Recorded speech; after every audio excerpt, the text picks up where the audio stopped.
you know, it's what I coach baseball. It's what we teach in and out. But now they're telling us you got to get them right. You know what I mean? Yeah. I was telling that's an out.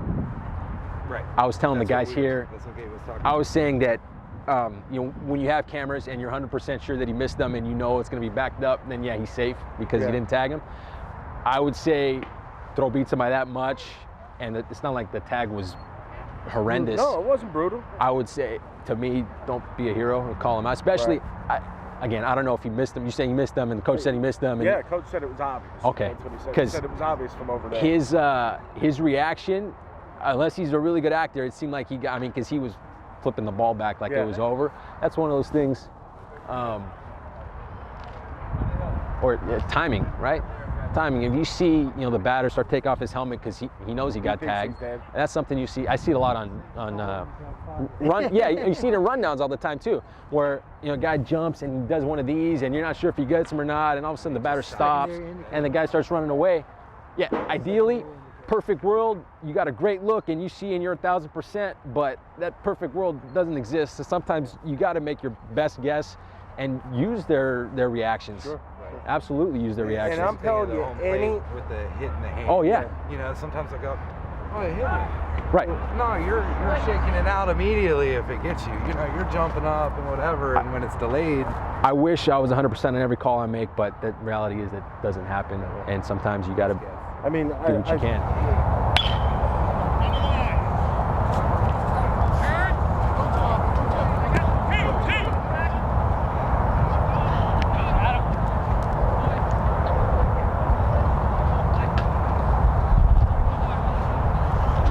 That's a great look over there. Hey, let me just give you an idea of something. You didn't have a whole lot to do here except watch the touch. I would stay closer to the line. Okay. And I'll tell you why in a second after this. Okay. So when that ball was hitting, you broke here and you're busting hard and here. He steps right on top of the bag. You can see that from anywhere. The close one as to whether or not he touches it or misses it is on the inside corner. And if you're over here, you're not gonna see it. I like to stay closer to the line just for that. And also, one second. So once you see that touch, you can kind of back in here and also kind of get in the way of that base coach. A lot of times the base coach likes to get right in there. And if you're coming behind him, you're gonna get blocked out, and it's harder to get out in front once you're behind him. I would try to stay in front, and if I have to, hopefully he's back. But if he gets in your way, if I'm already here, then I can kind of move him out. Just box him out a little bit.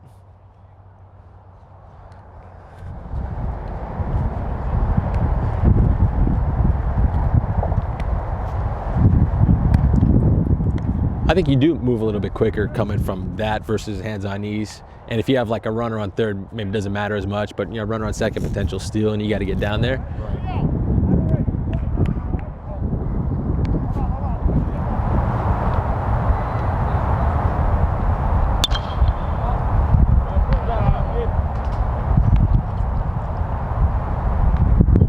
Seen a guy work the knee in a long time.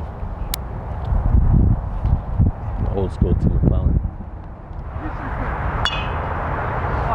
Ground ball to the shortstop, takes him in the hole. His only play is to third. Where do you like to take that play? Force out.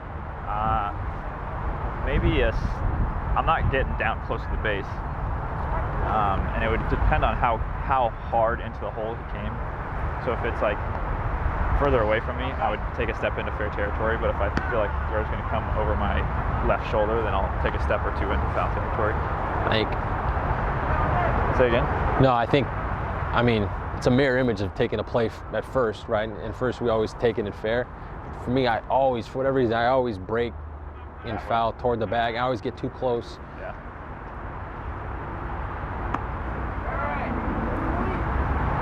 But I would hope to take it probably like on the edge of the logo there? Yeah, maybe in foul. Oh yeah, in foul on the edge of the logo, yeah.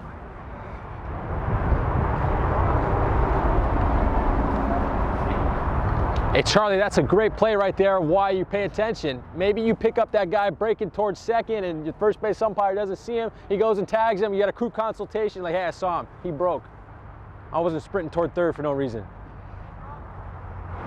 Again, with the runner on first, but you can't get back anymore, the second base umpire. See, I like getting closer for pickoffs. To me, I don't like getting close when I have a potential force play. With 2 outs, it's less likely to happen. They're going to throw it a second to force him.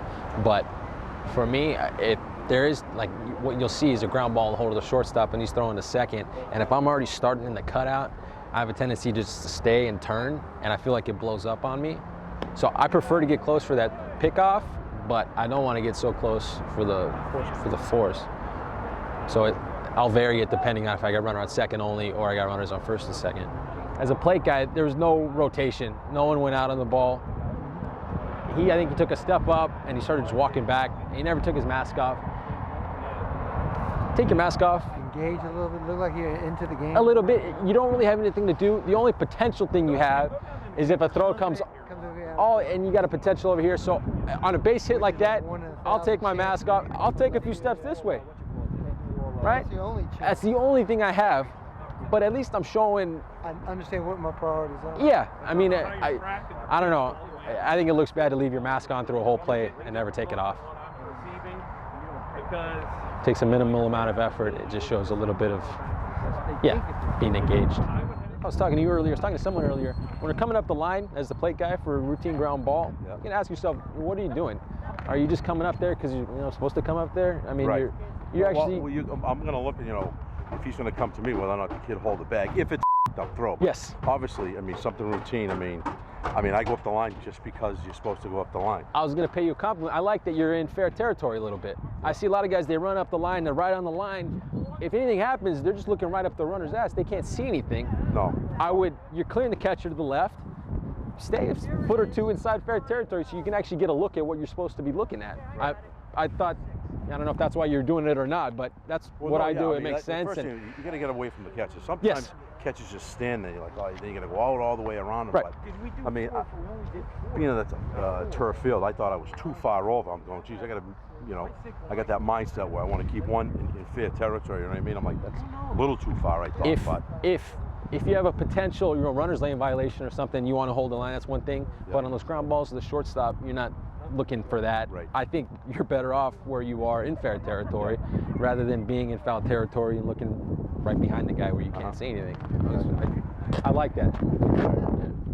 You try to take all your plays from that kind of distance? 2 or 3 steps off, that's what Darren. Oh, I'm not talking off the line, I'm talking distance to the bag. Too close? I'm just asking if you feel comfortable where you are. Yeah. For me, I prefer to get a little bit farther. Farther back. Just I don't know, for whatever reason I just see it better.